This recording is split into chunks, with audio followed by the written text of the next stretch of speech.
তোমাদের কাছে আজকে আরেকটি অংশীদারি কারবারের নতুন অঙ্ক নিয়ে চলে এসেছি। এটি হচ্ছে বিনিয়োগের অনুপাত, মানে মূলধনের অনুপাতটা বার করতে বলেছে। তোমাদেরকে লাভের অনুপাত বার করানো দেখিয়ে দিয়েছি এবং সময়েরও দেখিয়ে দিয়েছি। আজকে হচ্ছে মূলধন, মানে বিনিয়োগ যেটা করছে সেটা তোমাদের দেখিয়ে দিচ্ছি। এটি যে সামনে পরীক্ষা আছে কেপি মেন্স, তার জন্য খুবই ইম্পর্ট্যান্ট, এবং এএনএম জিএনএম যে পরীক্ষা রয়েছে তাও খুব উপকৃত হবেন। চলো শুরু করা যাক আজ আমাদের এই অংশীদারি কারবারের অঙ্কটি। কি বলেছে? এবিসি একটি যৌথ ব্যবসায় টাকা বিনিয়োগ করে যদি তাদের বিনিয়োগের সময়ের অনুপাত 1:2:3 হয় এবং বছরের শেষে লাভ্যাংশের অনুপাত 2:3:1 হয়, তবে তাদের বিনিয়োগের অনুপাত কত? চলো তাহলে কী করে করতে হবে। তাহলে এখানে বিনিয়োগ মানে মূলধন সমান কি? তাহলে মূলধন সমান হচ্ছে লাভ বাই সময়। লাভ সবসময় উপরে, আর যদি লাভের ক্ষেত্রে গুণ হয়ে যাবে তখন। তাহলে সময়ের অনুপাত দেওয়া এসেছে A/B/C সমান হচ্ছে, এটা হচ্ছে সময় সমান 1:2:3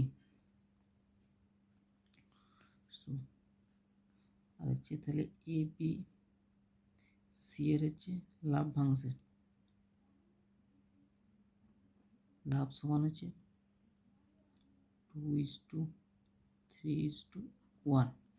তাহলে পাবে কি করে? পাবে হচ্ছে লাভ বাই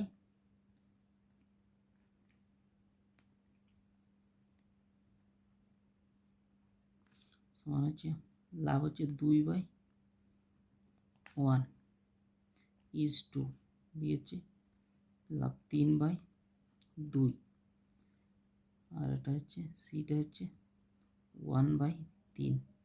তাহলে পূর্ণ সংখ্যা আনতে গেলে কী করতে হবে? পূর্ণ সংখ্যার 3টার লসাগু, নিচেরগুলো লসাগু করতে হবে।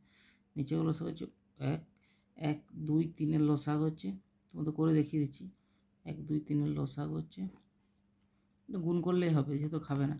তাহলে 6 ইন্টু পূর্ণ সংখ্যা আনতে গেলে এটার সঙ্গে ইন্টু করবে 6, এর সঙ্গে ইন্টু 6। তাহলে এখানে 6 দুগুণে 12, কাটাকাটি যাবে না।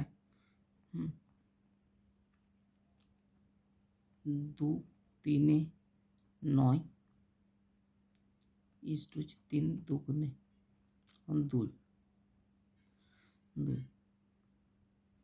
তাহলে কি এটা, তাহলে মূলধনের অনুপাত কী বেরোল? মূলধনের অনুপাত হচ্ছে এইটাই ABC, এটা ABC,